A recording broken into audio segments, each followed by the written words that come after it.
Okay, welcome back. I am going to now continue with chapter 8, and we're going to continue talking about cultural diversity. And we know, as I look through some of my other notes, that cultural diversity focuses on minority languages, dialects, and the people who live in those populations where they've settled. And we're going to continue now with Asian English. We've talked about African American English and Hispanic English, and now we're going to talk about Asian English. And I don't really have a lot of information to share with you about Asian English. You'll see very quickly that my comment about African American English being the most studied and the most controversial, you'll see when I talk about Native Americans and the Alaska Natives, along with Asian English, that's very true because I don't have as much information. But the Asian English population is the fastest growing non-white population in the U.S. in the last few decades. English is the third most common primary language in the world, behind Mandarin English and Spanish. 375 million people speak English around the world, and there are more than 50 English-speaking countries. The French have the most difficulty with the English language. And if you think about Asia, it's the largest continent. It's made up of many different islands. We have India, Nepal, Pakistan, the Philippines, Singapore. We have Cambodia. We have Indonesia, Japan, Laos, Malaysia, South Korea, the Philippines, I mentioned South Korea, Taiwan, Thailand, and Vietnam, just to name a few. And so we've had a large immigration population to the United States over the past 40 years, and the influx of new citizens from Asia will continue to be strong in the foreseeable future. The diversity from Asia is staggering because it's a very large nation made up of all of these smaller entities. And we have Chinese as the primary language, is the most common, but you have so many small places in which there is a form of Asian language, Asian English spoken, that the cultures that we bring from these smaller segments really stand out. Their rituals, their culture, their heritage, it makes a big difference in the comparison with African American English and their influence with the Dutch, the Portuguese, and the French. Well, we have the Asian culture, but different little sections within this large Asian culture. The Middle East includes 21 countries, and it's just because of the coverage of the planet that we get the influence of different Asian languages. English is their working language, and it is the most widely spoken language used. So really, that's about all I have to share with you about the Asian English. So let's move to the Native American English and the Alaska Natives. There are nearly 2 million individuals in the U.S. who identify as Native Americans. Now, this came from the U.S. Bureau of Census in 1990.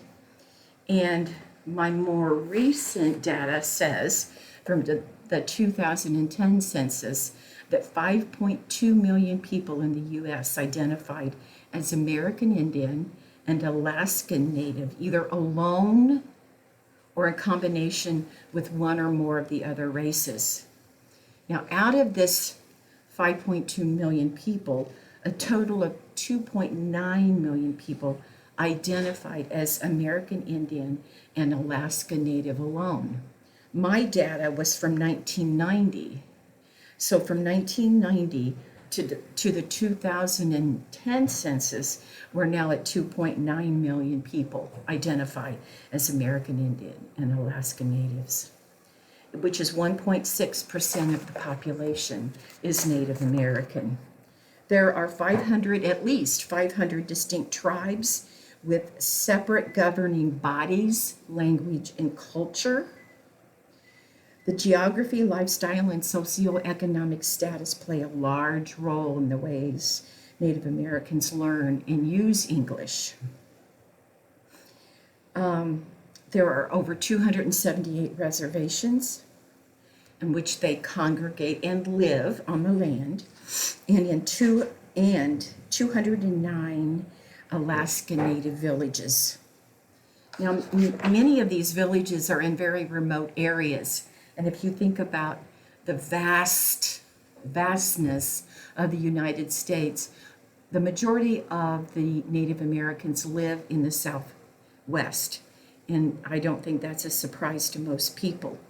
But when you talk about the areas, and even in the West, because you have a lot of open spaces, and in Alaska, there are remote areas where it makes it very difficult to get jobs.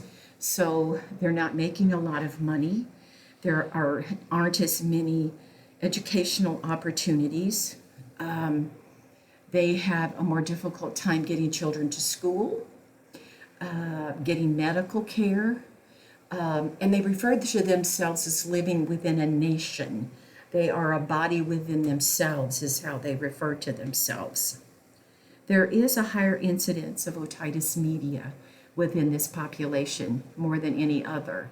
And if you remember from our early lectures, otitis media is an ear infection.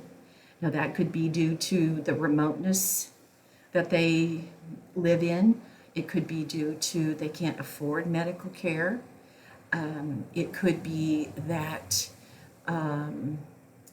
they don't detect an ear infection for whatever reason.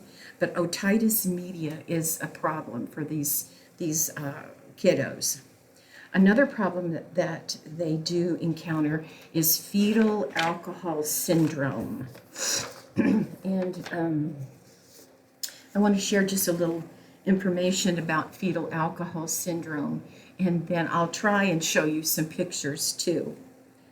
Fetal alcohol syndrome, or otherwise known as FAS, can result in children in inattentiveness, hyperactivity or ADHD, extreme mood changes, aggressive behavior with temper tantrums, poor ability to think in abstract terms, difficulty with math skills, trouble learning, and this has to do with the compromising intellectual ability that they have.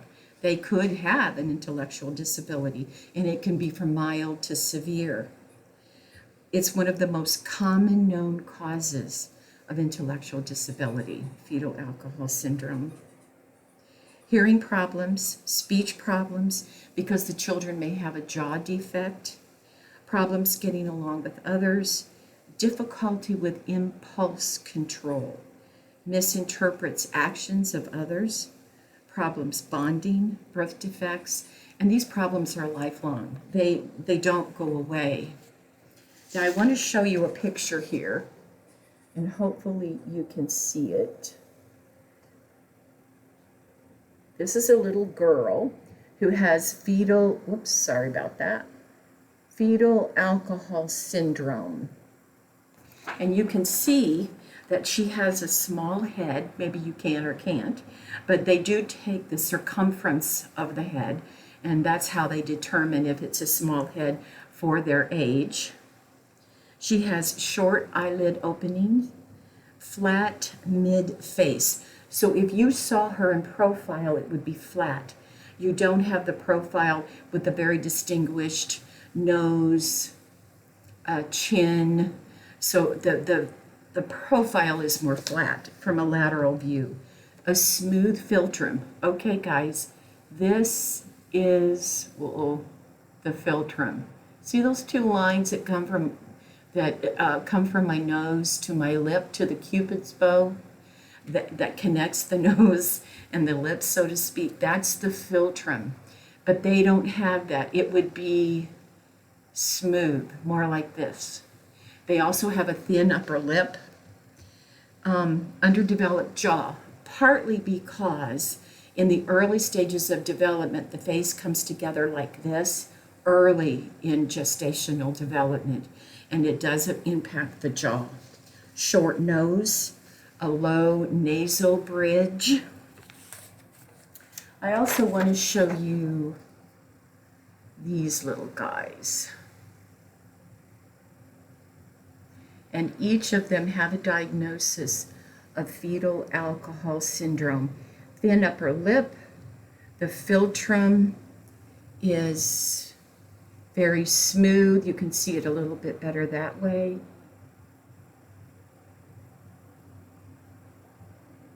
Now, if you did not know that they had a diagnosis of fetal alcohol syndrome, that may not be what you think of first.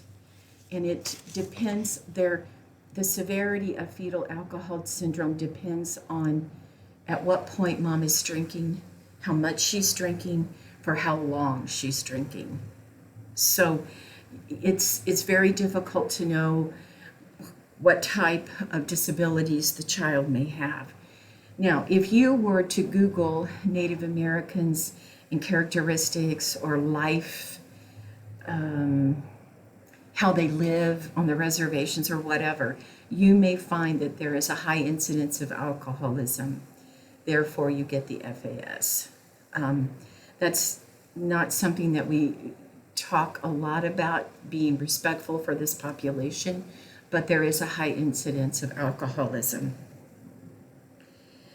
They're very traditional in their values and practices. Their family history is very important to them. The clan affiliation, their society membership, the way they commune with the earth and nature, it's all very, very important to them. If you've gone to any Indian presentations, you'll see the dress, the food, and how they definitely take that very seriously, and their heritage is very important to them. They do have regional dialects, and it's difficult to separate that social dialect from a regional dialect. They sort of go together. The regional dialect refers to a variety of language used by people living in these restricted or remote areas. You may have several social dialects being spoken, and these people are grouped together by similar factors depending on the tribe of Indian that they affiliate with.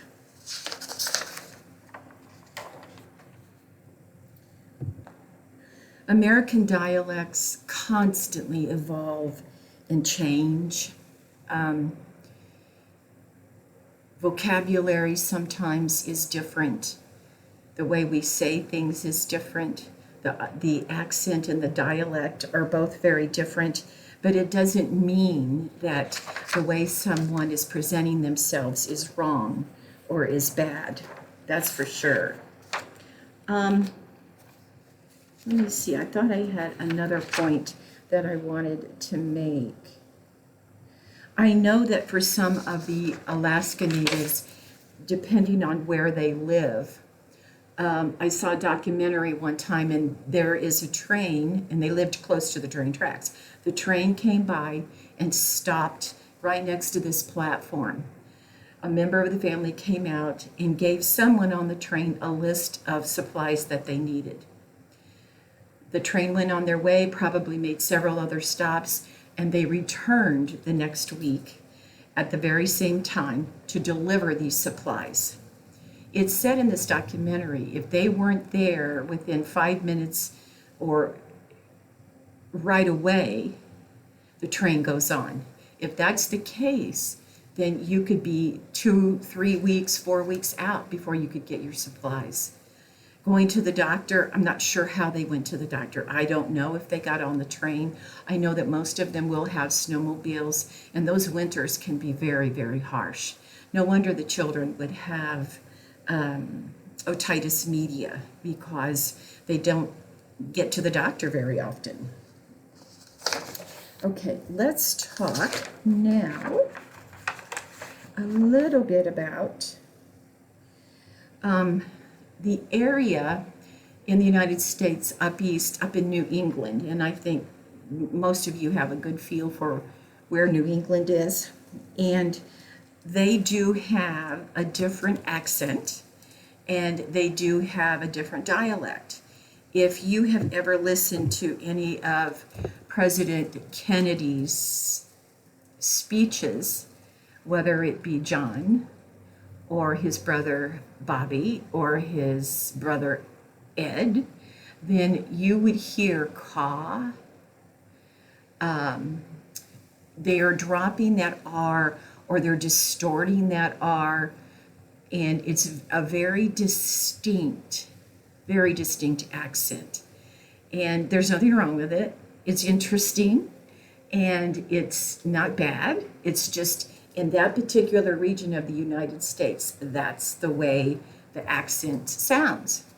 They also have the dialect in that they, and in other regions do this too, they will have vocabulary that reflects what's going on around them. And up east, it's the water. You'll hear them make reference to a nor'eastern coming in. It means that there's going to be a storm coming in off of the water. There's going to be turbulence in the water. The waves are going to be clapping against the shore, or it could bring lots of torrential rain. You certainly aren't going out in the sailboat. And so you also find that vocabulary goes along with the region in which people live. Okay, let's see if I've missed anything. As I mentioned to you before, I wanted to keep this at 20 minutes or lower or below, due to it takes about 3 or 4 hours to upload a 20-minute session. So I certainly don't want to go over that. I think that ends chapter 8, and we will begin chapter 9. And I may even have something up for chapter 9 in maybe the end of the week. I want to give you time to read the lectures for chapter 8, but they will be coming. So watch for them, and I hope everybody's doing well, and I will see you soon.